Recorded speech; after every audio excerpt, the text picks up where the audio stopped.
On this episode of Road Trip Masters, I roll into a town that Katherine Hepburn called Paradise and harvest some succulent saltwater bivalve mollusks. We'll cook up scallops gourmet style. And then we're just gonna baste these. Give them a little bath, jump inside a turtle. Didn't seem like a great plan from the start. And go on a quest to track down some aquatic avians. They are right now chasing each other around the island.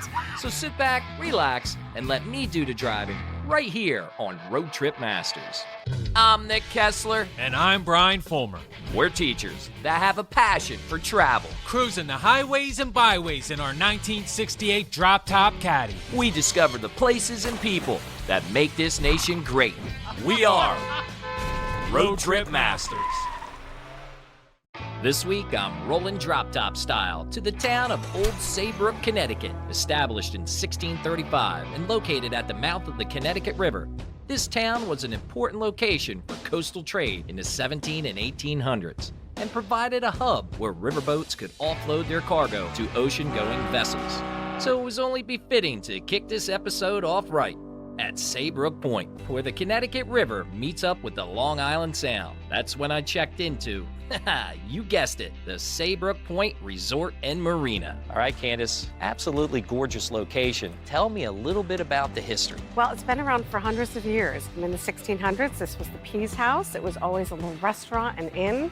And then in the 50s, a group owned this, and it was called the Terramar, known to be the hot spot for a lot of the people that came up on their yachts from the Hamptons. Lots of stories about the Rat Pack coming here and hanging out. I'm told there was a little bit of gambling that might have gone on, too.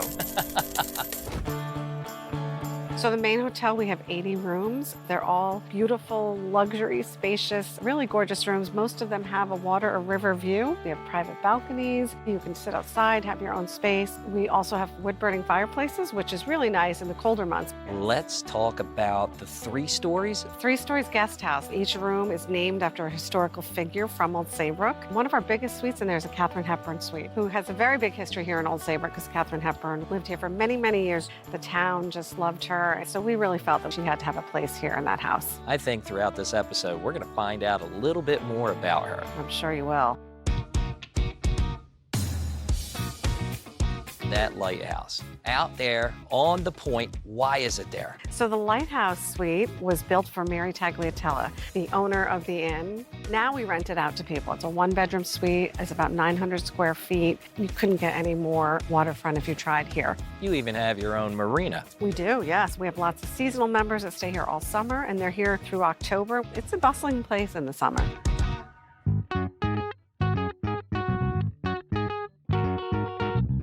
We have a restaurant called Fresh Salt. It has indoor and outdoor dining, and obviously the seafood is as fresh as you can get it. You can sit out by the fire bar. You have a beautiful full-service spa. You can relax all day, sit in your robe. We have outdoor relaxation areas for people to go to. It's really spectacular. Or you can just lounge in the pools and take in the sun and the view. It really is a place to come and unwind and relax. Candace, I think I'm gonna grab a drink at that outside bar, take a seat up there on that upper deck, and just enjoy that view you talked about. I think you should. Enjoy. After unloading the land yacht at Saybrook Point Resort, I cruised uptown to a restaurant that was once a movie theater and has been dishing up oceanic cuisine for over 15 years.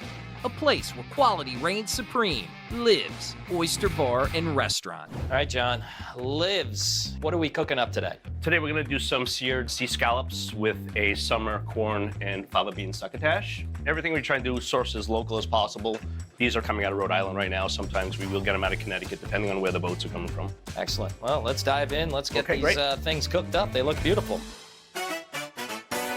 Now, kosher salt, sea salt? Kosher salt, always, but everyone's different. Some people use sea salt. I find sea salt is really good for finishing a dish. Now, John, you're gonna put them in there. Yep. How many minutes per side? It all depends on a couple of things. How hot is your pan, and then how big are your scallops? These scallops are 10/20s. I want to get a nice crisp bottom side, a nice hard sear, but it's probably about 2 minutes a side, I would say. Yeah, John, 10/20s, what is that lingo for? So that means it's 10 to 20 scallops per pound. Oh, okay, I got you. So succotash is traditionally beans, corn, peppers, and you could kind of do whatever else you want with that. Then I have some tasso ham, which adds a little bit of smokiness. So I'm gonna get the veg going. Always start with a little bit of butter. Oh, yeah. Life is better with butter. And John, there you go. Salt, pepper, and butter so far. That's it. Simple stuff. All this can be done at home. Next, in went some peppers, zucchini, corn, fava beans, and tasso ham. This was looking good. Now, Chef, as those scallops are cooking, Yep. what are you looking for before you flip? See how it's getting brown on that bottom side there? See that? Oh, yeah. Then Chef tossed the scallops in the oven and threw some veg stock into the succotash, which emulsifies the sauce to a creamy perfection. But you see how that's coming together perfectly like that? Beautiful. We're gonna let that sit. Now we're gonna check on our scallops. All right. Which should be just about ready. These scallops were looking good. Oh, there you're getting that crust on that, just a little bit on that other side. I see the technique. All right. Take a little bit of butter. I like where this is going. So that butter is gonna brown in the pan. It's almost like a brown butter sauce. Exactly. So then we're just gonna baste these with that butter. And that's gonna give it a nice buttery flavor. And that's it. We're pretty much good to go here. Chef John sprinkled on some fresh chives and parsley, then plated up his masterpiece. All right, so we're just gonna make a nice line right down the center here. I mean, you got corn, you got ham, you got the fava beans, you got the peppers. All ingredients accessible from a grocery store. Absolutely. We're gonna put our scallops right on top. Oh yeah, look at that. Do you see like how they're a little spongy? Yeah, I That's see that. perfect. That means they're not overcooked. Tender. Tender. Last but not least, the ginger butter sauce. I couldn't wait to sink my teeth into this culinary work of art. And that was done in 5 minutes. Yeah, with you cooking it. Okay, very excited to taste this dish. You know, the brown butter sauce, the fava beans, that tasso ham, sounds to me like a flavor profile that is unstoppable. These are some of the most tender scallops I ever had. That brown butter sauce combined with the ginger sauce, absolutely incredible. And the hidden surprise in this one is that tasso ham. Awesome. When in Old Saybrook, you know to come to Lives. So this is your standard French beurre blanc. Julia Childs would be proud of you. Of course. Oysters have been a love of mine for a long time. I always wanted to get wet down and dirty and experience what it's like to raise and harvest these oceanic treats. We're in the Oyster River. Give us a little background, what's going on? Back in the 1800s, this was a very well-producing oyster bed. A lot of people made their livings off this. I love oysters. I need to know from the ground up how the heck we do this. I guess we're gonna get in some of that muck right there and find that out. I think so. All right, now I didn't come prepared by no means. I see you wore the boots. Man, I'm down about almost like a foot. I see Larry's not coming in now. Larry's the smart guy. This is a whole bunch of oysters kind of growing on top of each other. Whether they are male or female, they will release liquid into the water. Now, what do they call that liquid? Sperm. Oh, okay. The egg becomes fertilized, and pretty quickly it becomes a very, very tiny, fully formed oyster shell. But that little oyster shell is so tiny, it needs something to hold on to. And so it looks for a harder substrate, which we call culch. And by doing that, we can grow oyster on top of oyster on top of oyster. So even an empty oyster shell left open can collect some of that fluid and grow. That's it. So, Shannon, do we have a spot where we could go where we see how they're produced for the public? I think so. Let's go. If I can get out of this muck bed here. But before we did that, all of us had a very important job to do. A job that is crucial to the survival of the oysters. What are we doing out here on the boat? We're going to throw some shell out in the Oyster River here to help collect the spat. They're basically clam shells. Spat will stick to that. And then an oyster will grow. Exactly. Then Shannon and the crew got to work spreading the shells out into the water. But since I was a newbie, I figured I would stand by and learn. Go ahead. Everybody's out working me. Okay, maybe I just can't keep up. I don't know what I'm supposed to do right now, but I'm gonna try to jump in somewhere. That was a workout. Yes, it was. So we do this once a year, every year. And that helps prepare the beds before spawning season. And we're excited to be able to bring this river back to life. I'm just glad that we had help today. Next, I caught up with George and Mike from the Indian River Shellfish Company, who raise these wonderful creatures from farm to table. If you ever had a raw oyster, chances are a team like this made it all possible.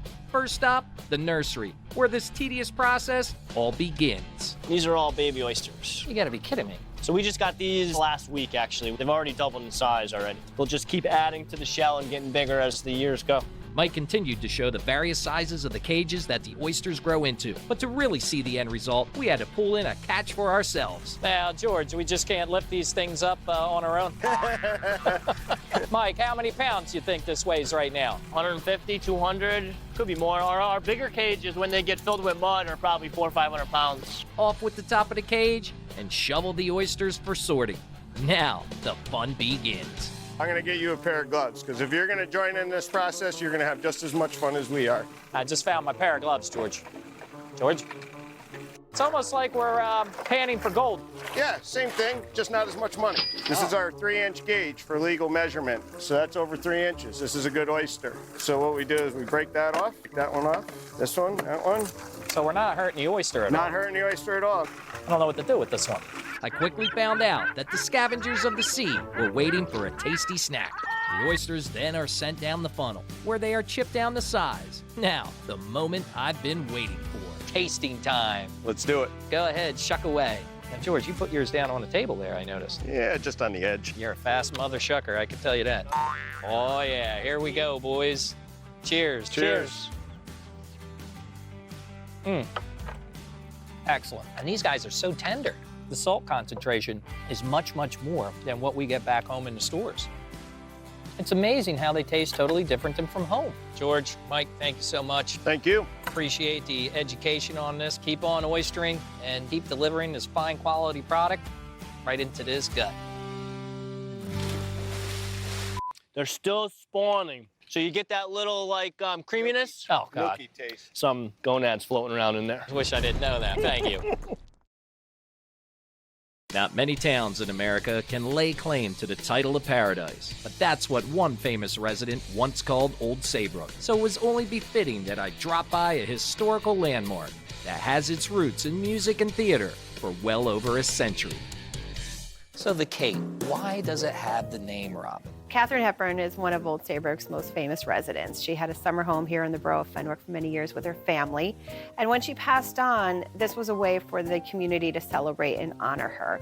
And so with the blessing of her estate, it has been named the Katherine Hepburn Cultural Arts Center. She had a pretty incredible life here in Old Saybrook. But one event in 1938, the hurricane that came up the coast, tell us a little bit about that. She just felt something was happening, something was different with this storm. So she encouraged everyone to leave and go to higher ground to stay at a neighbor's home.